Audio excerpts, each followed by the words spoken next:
Bonjour, ça va? Hoje eu vou falar nesse vídeo para vocês que coisa, uma pergunta que as pessoas muito me fazem, como é morar no exterior? Vamos lá.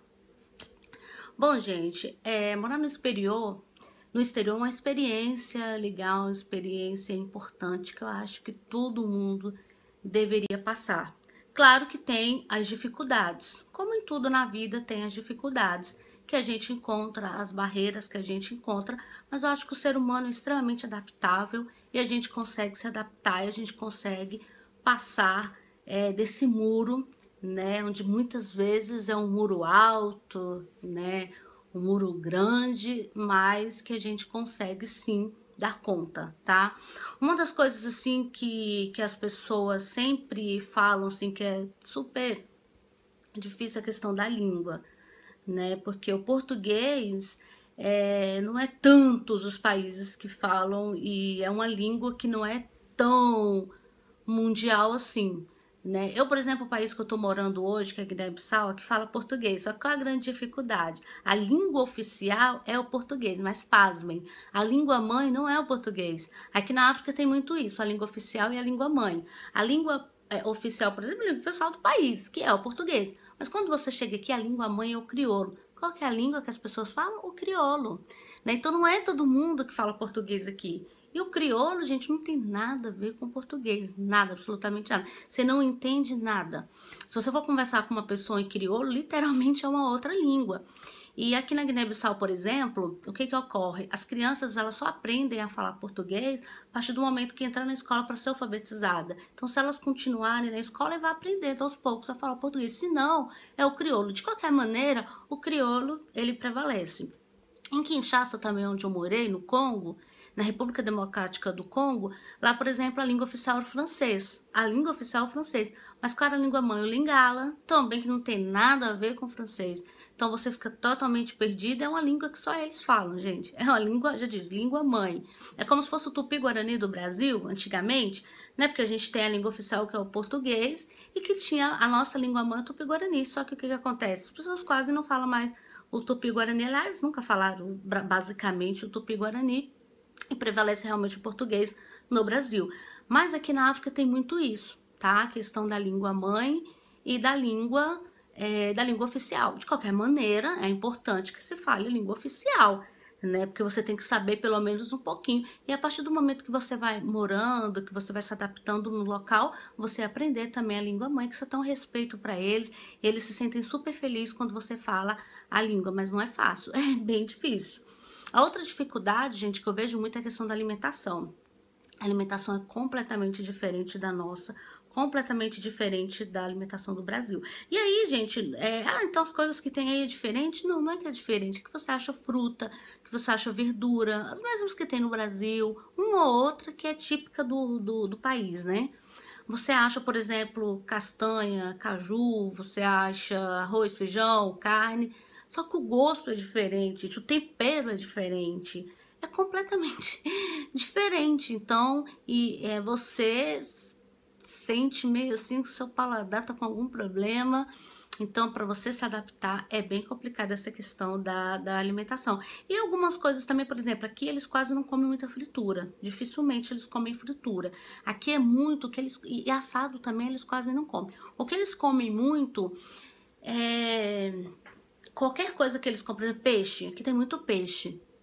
Peixe, carne, frango, eles colocam naquela grelha, entendeu? E faz na grelha. Eu não gosto muito da grelha, porque eu tenho uma sensação que você dá uma queimada por cima e por dentro fica cru, entendeu? Então, nem no Brasil eu não gosto de questão de muita grelha, sabe? Eu gosto mesmo de assado, frito, cozido. Aqui também eles quase não comem muita coisa cozida, né? Então, tem essas questões também. A outra coisa, gente, que eu acho que quando você vai morar em outro país, eu acho que primeiro você tem que pesquisar bastante. E aí, quando eu digo pesquisar, não é você pesquisar suas questões turísticas, qual a língua e etc. Não. Você tem que pesquisar também como eles vivem, a cultura deles. Por exemplo, aqui em Guiné-Bissau, a vestimenta deles é completamente diferente da nossa. As mulheres, elas se vestem muito, entendeu? Elas se vestem, elas não usam decote, elas não usam saia curta, elas quase não usam calça também. Elas usam muito saia, aqueles vestidos mesmo africanos, coloridos, alegres, bem bonitos, assim, bem coloridos, então eles usam assim. Eu não tô dizendo, por exemplo, que você tem que se vestir exatamente igual as pessoas do país, não é questão disso, mas que você tem que tentar se adaptar de alguma forma. Por exemplo, naquele país, afinal você está morando naquele país, você é um invasor. As pessoas não estão indo para o seu país, você que está indo para o país deles. Por exemplo, se você vai para um país, aqui, por exemplo, em Guiné-Bissau é um país laico, né? Mas tem muitos muçulmanos aqui. Mas, por exemplo, se você vá para um país que ele é a Indonésia, por exemplo, que ele é tido como um país muçulmano, você vai chegar lá com decote, com shortinho? Não, né, gente? Eu acho que a gente tem que aprender a se adaptar, a gente aprender a respeitar. Eu acho que isso é uma palavra-chave. Aprender a respeitar o outro, aprender a respeitar a cultura do outro. Não significa que você vai seguir a cultura deles ou que você vai se vestir exatamente como eles são. Não, não estou dizendo isso. Mas você procurar, por exemplo, estar um pouquinho mais próximo daquilo, do que eles fazem, e você não chegar lá brasileira de biquíni, não, né, gente? Não é por aí, né? Eu acho que respeito é uma coisa assim extremamente importante, né, para você viver em outro país. Uma outra coisa, gente, é você saber o custo de vida também, porque eu vejo pessoas que vão morar em outro país, nossa, e se assusta, nossa, tal coisa é muito cara, aluguel aqui é muito caro, carro aqui é muito caro, passagem de ônibus é muito caro. Então é importante que você coloque no lápis, por exemplo, o custo de vida. As pessoas acham que o custo de vida aqui na África é baixo, não. O custo de vida aqui é alto. Tem muitas promoções que você encontra, eu pelo menos sempre tô correndo atrás de umas promoções aqui e ali. Você acha promoções, como em qualquer lugar do mundo há promoções, mas no geral as coisas não são baratinhas. Lá, por exemplo, em Kinshasa era muito cara. Aqui em Guiné-Bissau é um pouco mais barato, mas o custo de vida não é baixo. Então é bom que as pessoas verifiquem, ver preço. Aqui aluguel, por exemplo, é caro. Carro, por exemplo, já não é tão caro. Aqui o carro é mais barato que no Brasil, por exemplo, mais barato do que Kinshasa.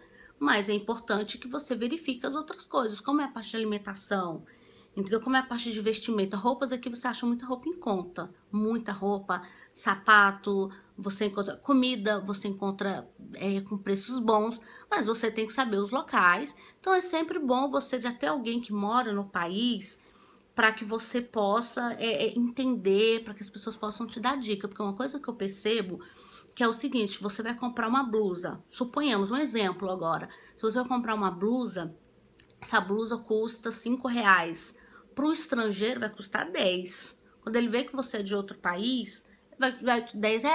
Se for uma pessoa local, vai custar exatamente os R$ 5.